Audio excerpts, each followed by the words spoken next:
gonna follow you home. Hey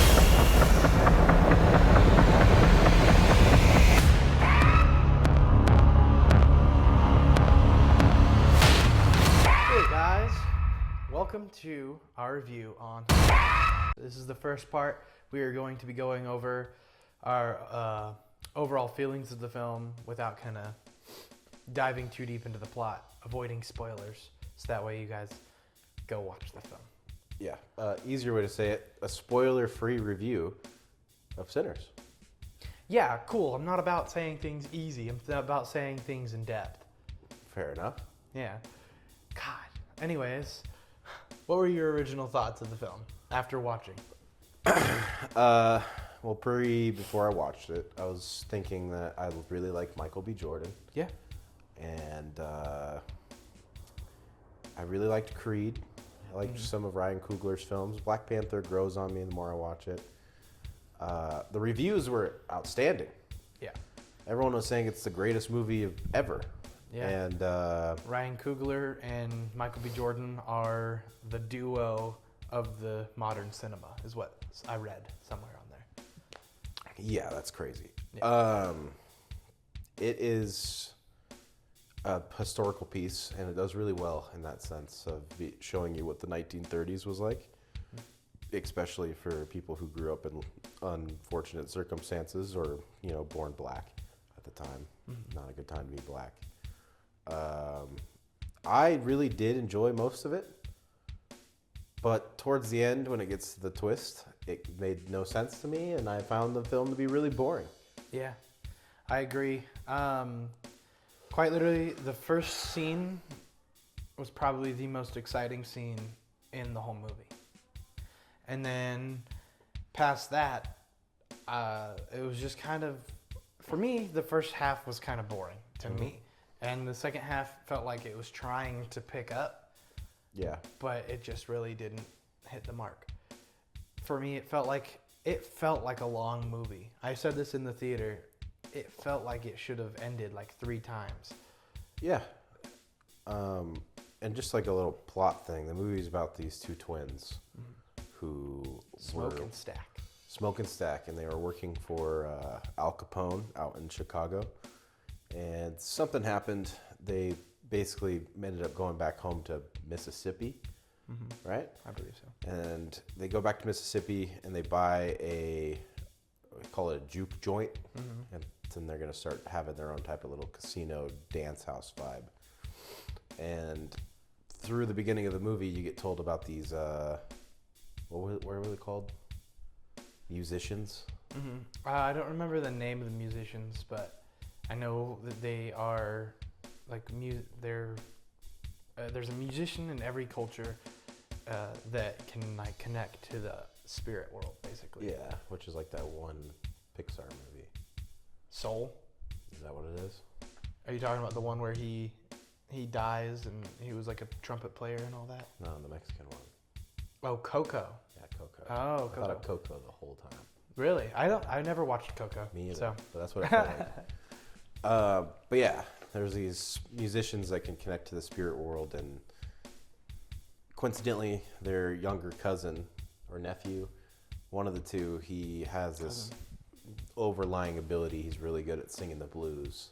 Oh yeah. And then, some evil comes knocking. Yeah. And there's a twist. The music is amazing. I love the music, and it very much. Yeah. I think they did a really good job at really setting up the whole like musician connecting to the spirit world type deal. And I thought that was a really cool idea, and I really wish they just kind of stuck with that, because that alone could have been amazing. Yeah. And just like every time they sang, they would bring in new like spirits. Like that would be so good, but they didn't end up doing that, and they did a twist that kind of left me bored and tired of it. Yeah, I mean, you see from the trailers there's going to be some action on top of the horror, and I'm not going to sugarcoat it in any way. The visuals are really great. Mm-hmm. Glad that they shot a higher format on this. It's definitely an IMAX movie. The audio, the soundtrack was really good. Mm-hmm. The acting was pretty good. Michael B. Jordan is pretty flat of an actor. He kind of plays the same role in everything, but he still did a good job. Mm-hmm. Same thing with like Haley Steinfeld, and those are the only two actors I can name in the movie. But they did really good. Overall, I would say if it's a must-watch movie, not really. No. It's definitely a movie you can wait for streaming. Oh yeah, 100%. And you would not miss out on a thing. No, I genuinely believe that all the 5-star reviews are paid. Yeah. And They ain't paying Pedro Pascal. Huh? All the actors who were talking about the movie. Yeah.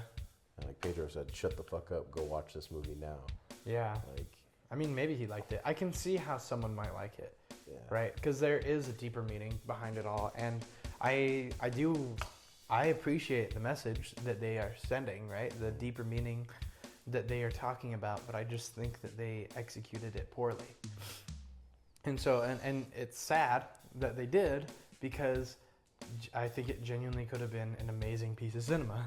Yeah. I just think it was 30 minutes too long. Mm-hmm. And if it was just a little bit shorter, I would have been A-okay. Yeah. Which is so funny, because it's only 2 hours and 17 minutes long.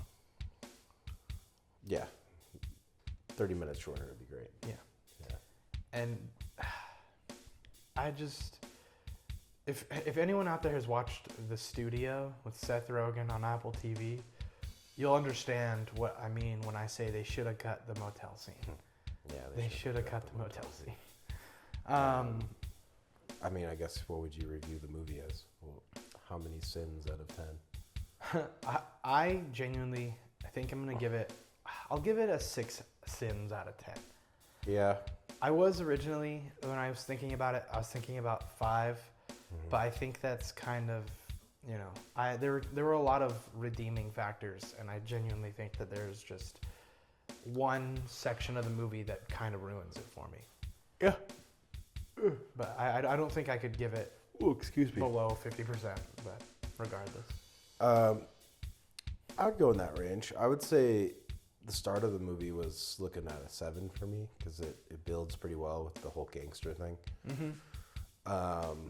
But then it fell flat. So I would definitely say 6 is being generous, but I can't do any lower because I'd feel disrespectful.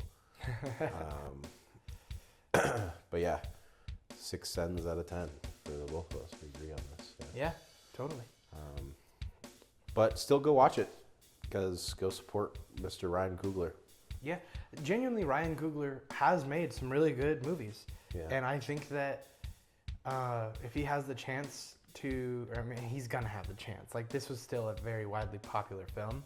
Yeah. And, I think that if he can do this again with the same message, or maybe a slightly different message, I think that it 100% could be done amazing. But yeah, I do recommend going and watching it, because I think you should watch every single film that comes out and come up with your own opinion on it. But just know that you're in for a really long ride. Go watch it if you have the time. Yep. If not, wait till it streams. Yeah.